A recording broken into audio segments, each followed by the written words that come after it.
Bom dia, amigos, irmãos amados, todos quantos estarão assistindo nesse momento e aqueles que assistirão posteriormente através dos canais da Quarta Igreja. Tenham um domingo ricamente abençoado na presença do Senhor. Vamos orar antes de começar?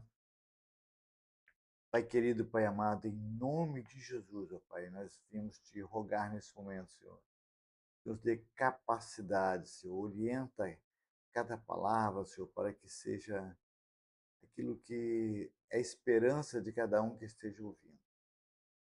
Capacite, Senhor, no estudo da tua palavra, nos dê compreensão daquilo que vamos falar, Senhor, a começar no meu coração, que possa fazer transformação, possa haver mudança.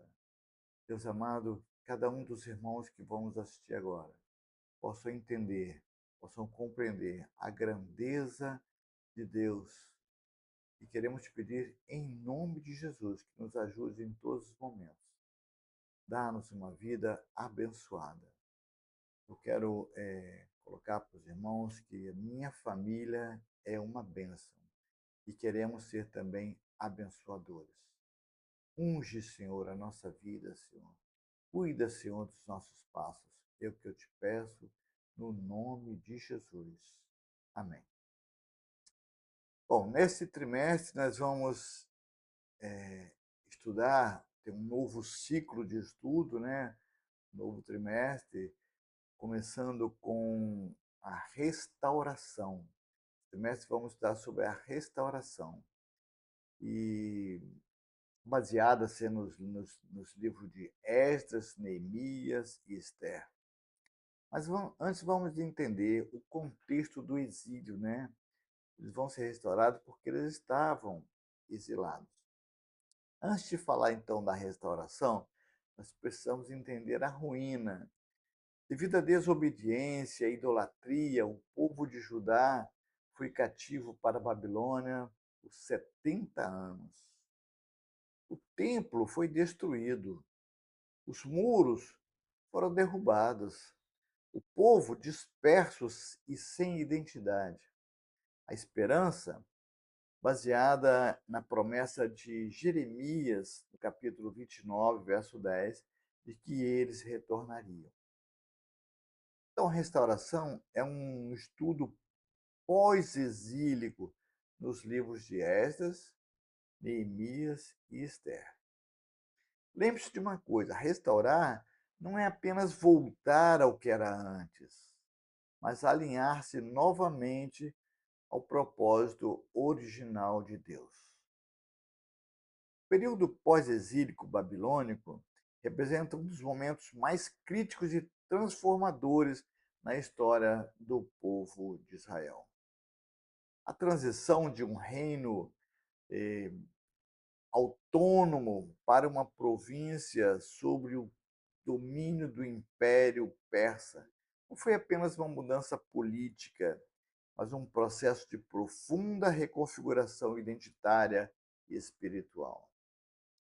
Os livros de Esdras, Neemias e Esther, eles funcionam aí como uma trilogia narrativa que documenta como a fidelidade de Deus operou através dos decretos reais, das lideranças dedicadas e providência invisível para restaurar a adoração, a segurança e a identidade do povo judeu, do povo judaico, né?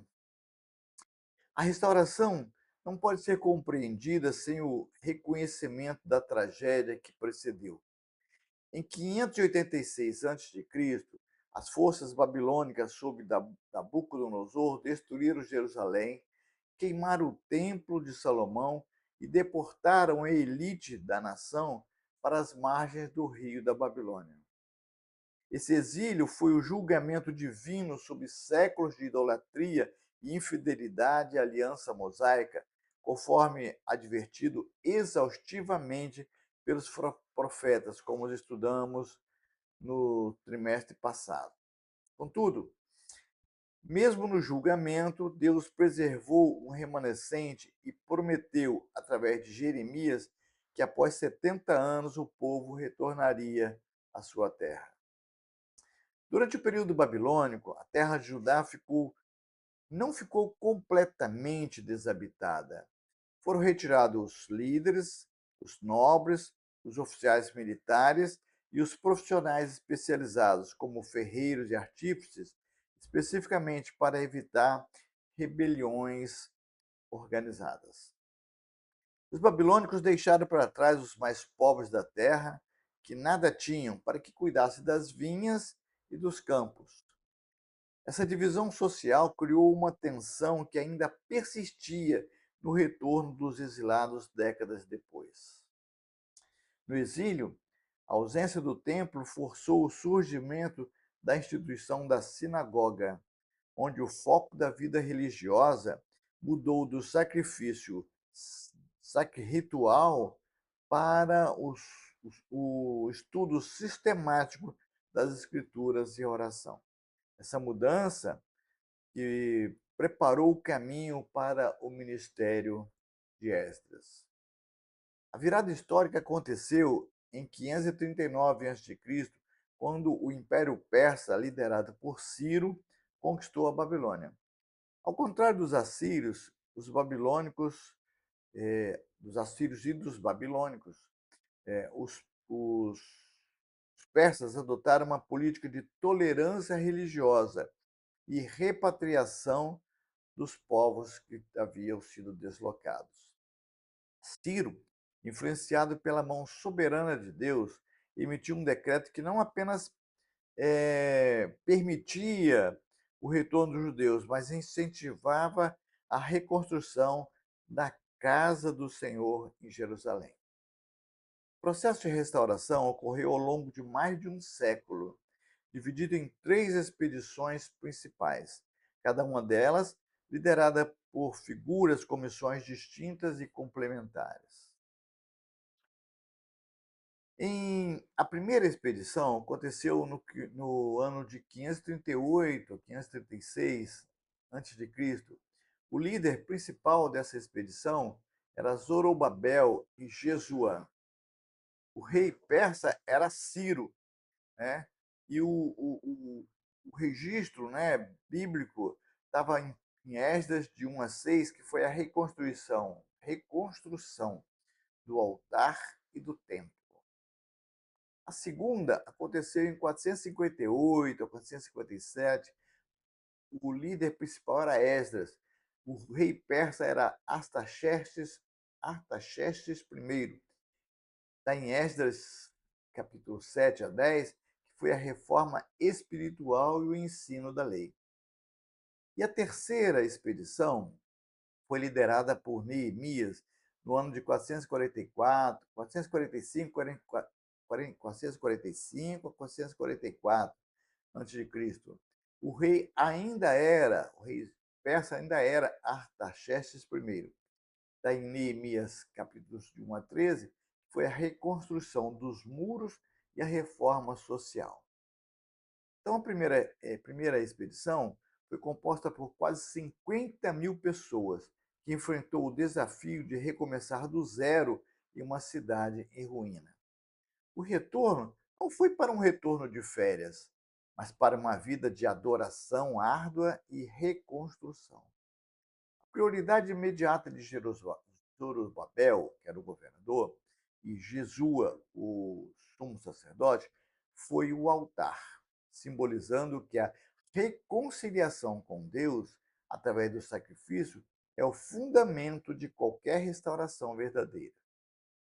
No segundo ano, lançaram os alicerces do segundo templo, evento marcado por um misto de emoções. Os jovens gritaram de alegria e os anciãos estavam em prantos porque havia conhecido o templo anterior, mais glorioso em termos físicos. A restauração nunca ocorre sem resistência. Os livros de Esdras e Neemias detalham uma oposição que incluiu pressão política, zombaria, ameaça militar e infiltração religiosa. Os principais adversários foram os samaritanos, um grupo étnico e religioso resultante da miscigenação promovida pelos assírios após a queda do Reino do Norte em 722 a.C. Quando os samaritanos pediram para ajudar na reconstrução do templo, alegando adorar o mesmo Deus, Zorobabel recusou categoricamente. Essa recusa, muitas vezes vista como exclusivismo, foi, na verdade, uma medida essencial para preservar a pureza teológica da comunidade.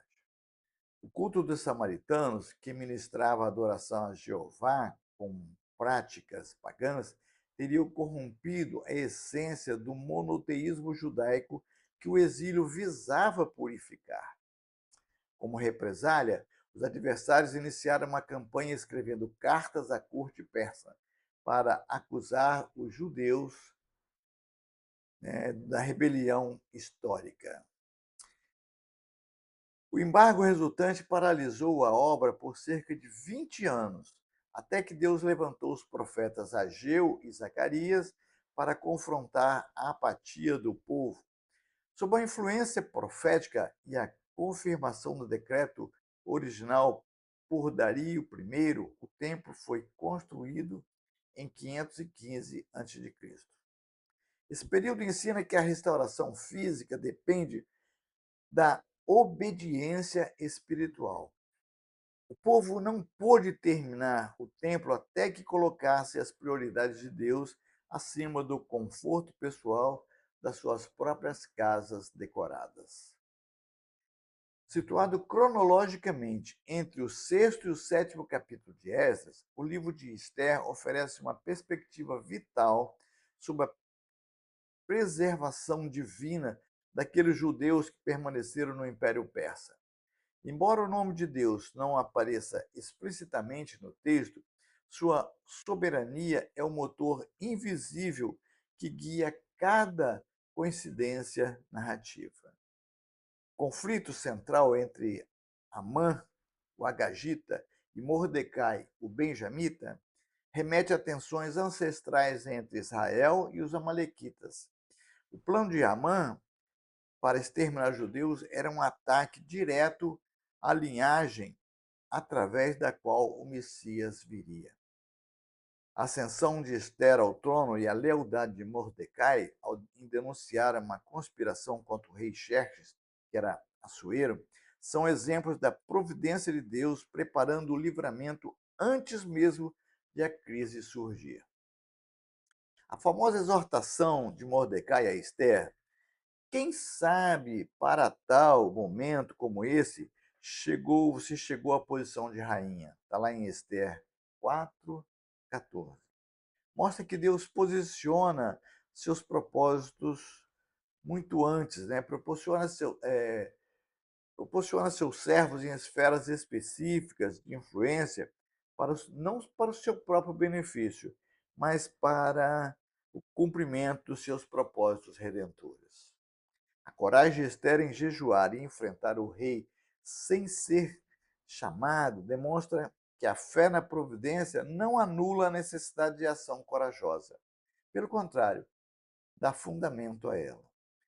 A instituição da festa do Purim, que celebra essa libertação e garante que a história da restauração inclua a sobrevivência física da nação. A segunda expedição, liderada por Esdras em 458 a.C., mostra o início de uma reforma espiritual profunda. Esdras era um escriba e sacerdote que tinha preparado o seu coração para buscar a lei do Senhor, para cumprir e para ensinar. Sua missão, autorizada por Artaxerxes I, era reorganizar a vida religiosa e social de Judá de acordo com a Torá.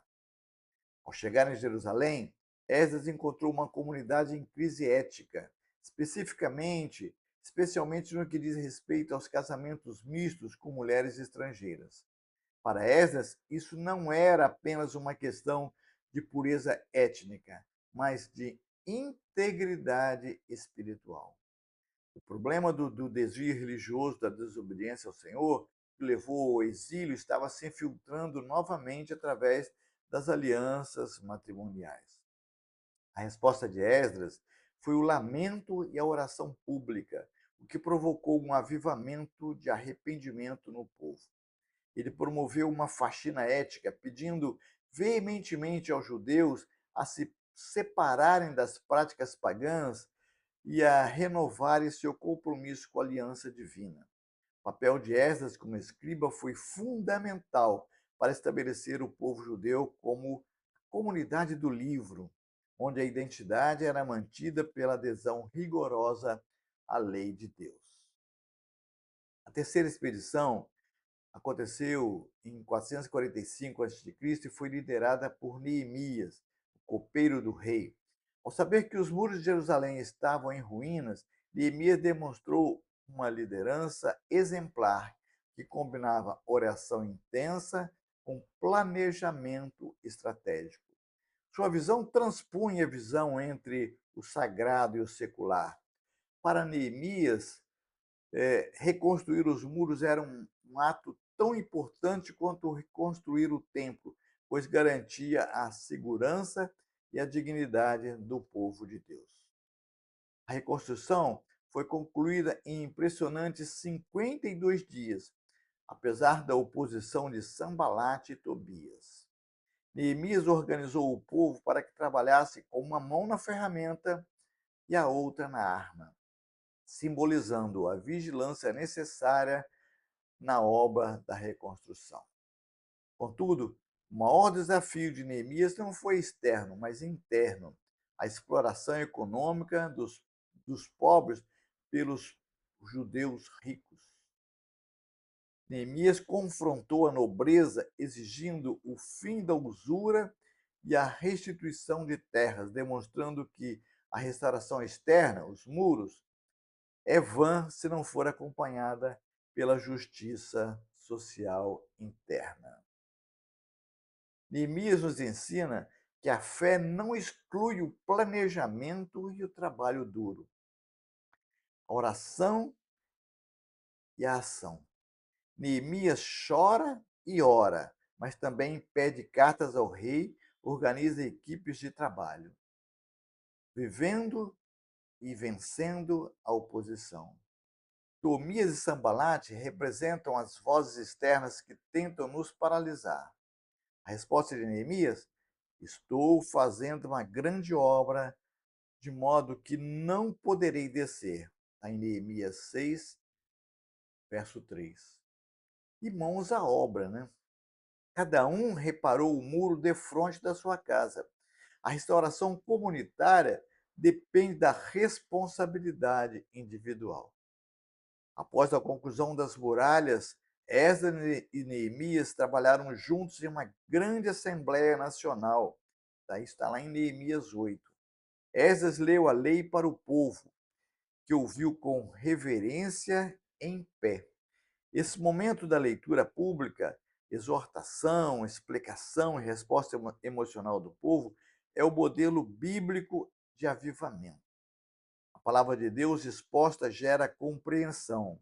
A compreensão gera arrependimento. E o arrependimento gera alegria do Senhor, que é a força do seu povo.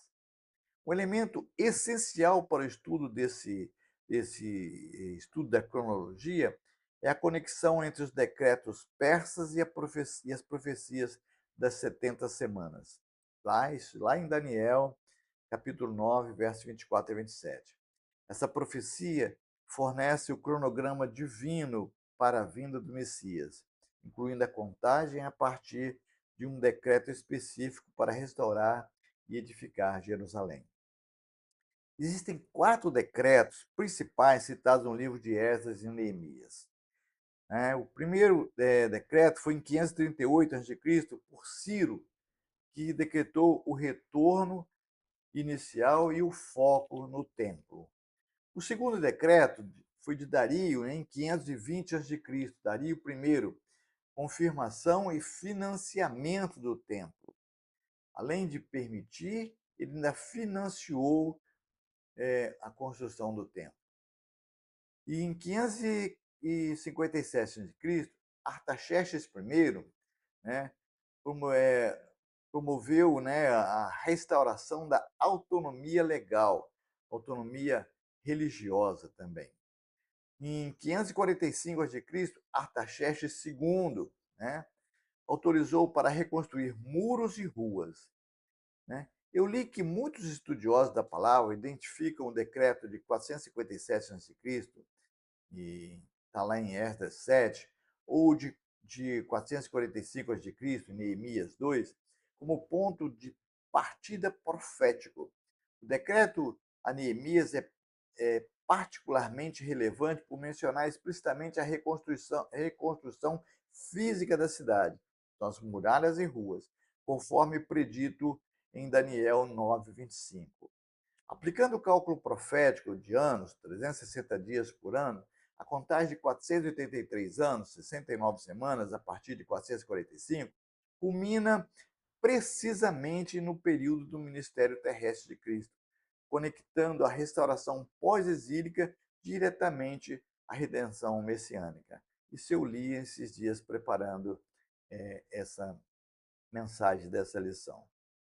E temos então aplicação para a vida cristã contemporânea, né?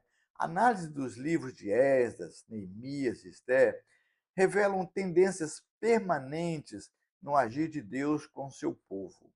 A restauração não é meramente um retorno ao passado, mas um avanço para um novo compromisso com Deus em meio a circunstâncias desafiadoras.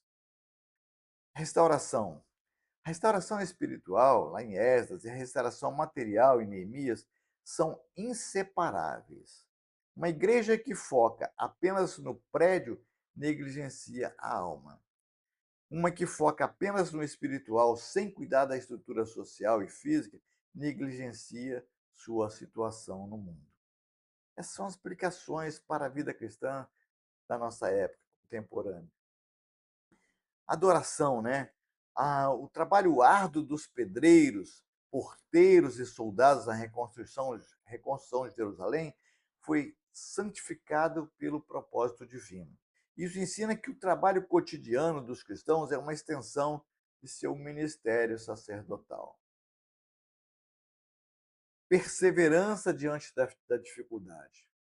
A interrupção da obra do templo por 20 anos mostra que o tempo de Deus nem sempre coincide com a pressa humana.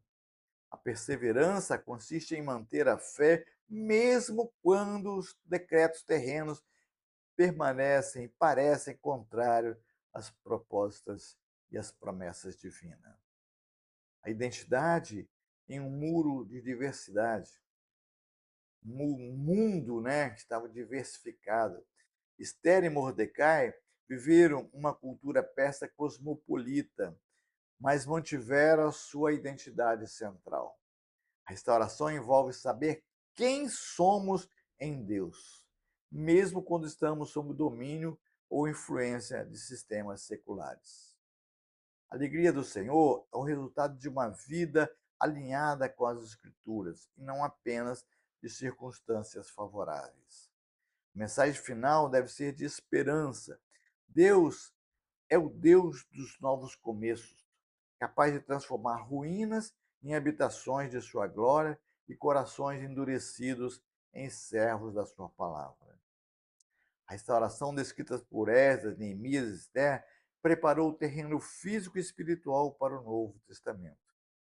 Ao estudar esses livros, não apenas revisita o passado de Israel, mas equipa os cristãos modernos para participarem da obra contínua de Deus de restaurar todas as coisas em Cristo. Amém. Vamos orar mais uma vez? Obrigado, Deus. Obrigado por esse estudo. Obrigado por podermos participar, Senhor, desse crescimento do teu reino aqui na terra. Nós possamos a cada dia sermos servos melhores, entendermos, ó Pai, compreendermos e nos dedicar, Senhor, a fazer a tua vontade. Buscar na tua palavra, buscar, Senhor, os teus propósitos na vida pessoal de cada um.